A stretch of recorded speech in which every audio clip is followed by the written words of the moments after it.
For today's art for moodiness, I am going to create like a stormy landscape, and I want to capture rain and wind and the wildness of storm.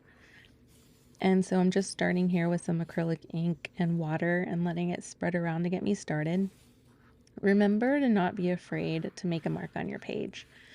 Most of this you probably won't even see by the time we're done, but it gives me a starting point and helps me just keep going with the flow once I get started. And I know when you are feeling moody, sometimes you don't even want to paint, you don't want to start, but I promise if you do, you will feel better at the end.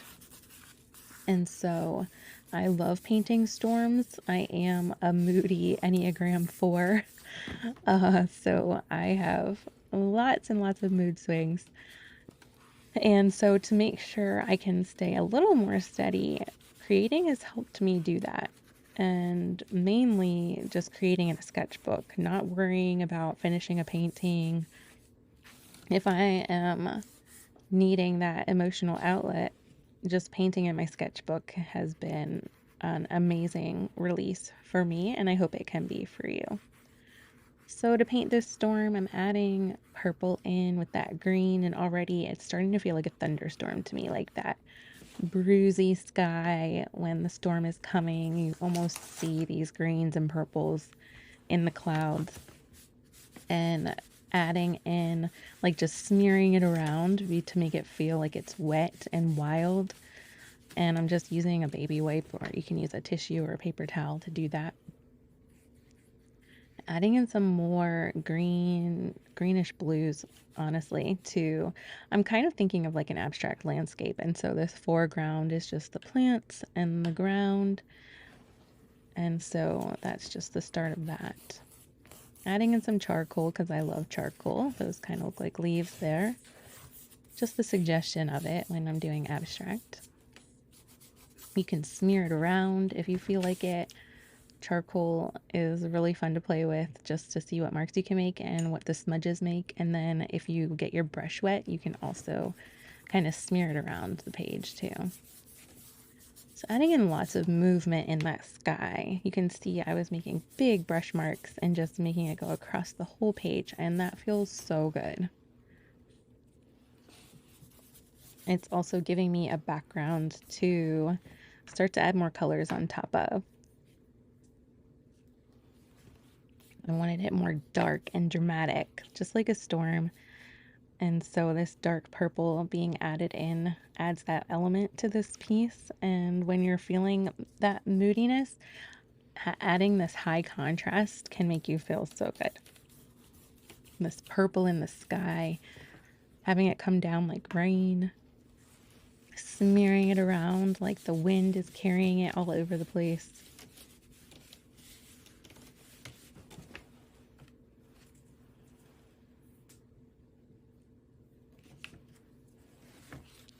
Scratching into that paint, it almost looks like rain or like lightning is going through those clouds. You can scratch in paint with a nail, even just your fingernail.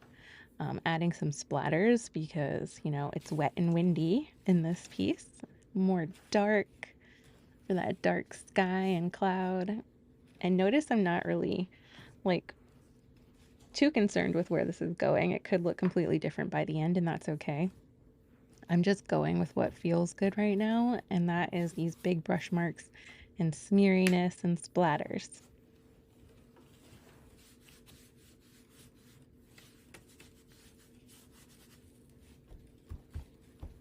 Making more marks just by stamping that baby wipe.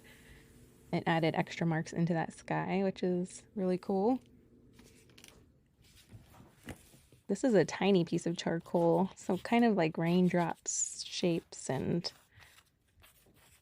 like more marks in the sky, jaggedy marks that could be lightning, and making it go across the page like that can be like wind, and it just feels good to release that.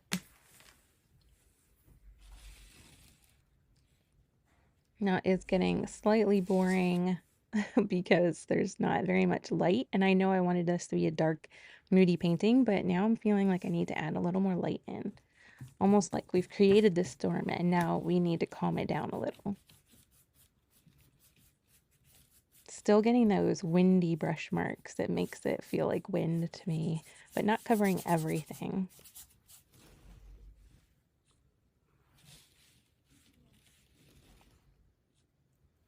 Those white lines, I didn't know I was going to put white in this, but that bright white is kind of like the hope at the end of the storm when your moods can change again and you feel. I felt like I needed to get all this out at first, and now that white is showing me that letting it out is helping. I'm adding that white hope back in. Playing with some tiny lines. It could also look like the rain on that side.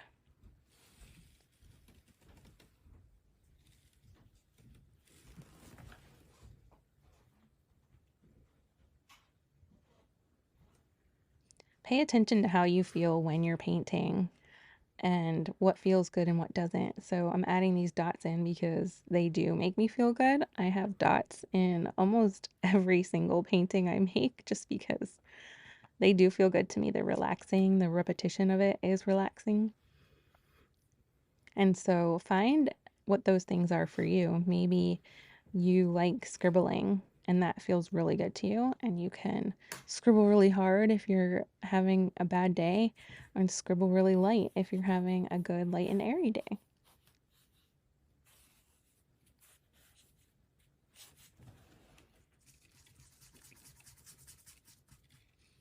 Adding some more of this teal green for the grass or the land, whatever you want to think of it as.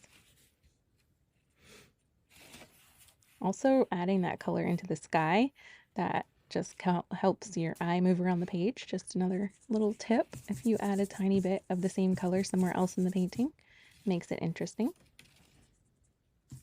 I want to add some more smeariness into this sky. So added that paint in, and now I can smush it around and see how that looks. And it almost looks like a fogginess is coming in. So still you can see how dramatic and how much movement is in this painting. And that's just what I needed to get out. And I hope that it helps you get your emotions out too in a painting like this. Now that is a little too bright white for me, so let's see if I can smear that around too and get some darkness, a little bit of dark back in at least. It does feel like the fog descending though.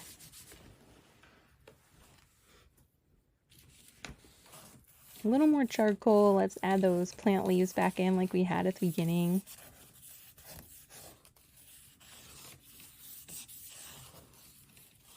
And I need to finish this off with a little more splattery rain drops. Went a little overboard. Those first ones are very wet, but I'm just gonna sop them up. And there we go. Our stormy sky landscape. Thanks for joining me today. I'm all about helping you grow your own creative practice full of peace, intention, and curious exploration. Find out more when you visit jenfletcherart.com. I'll see you soon.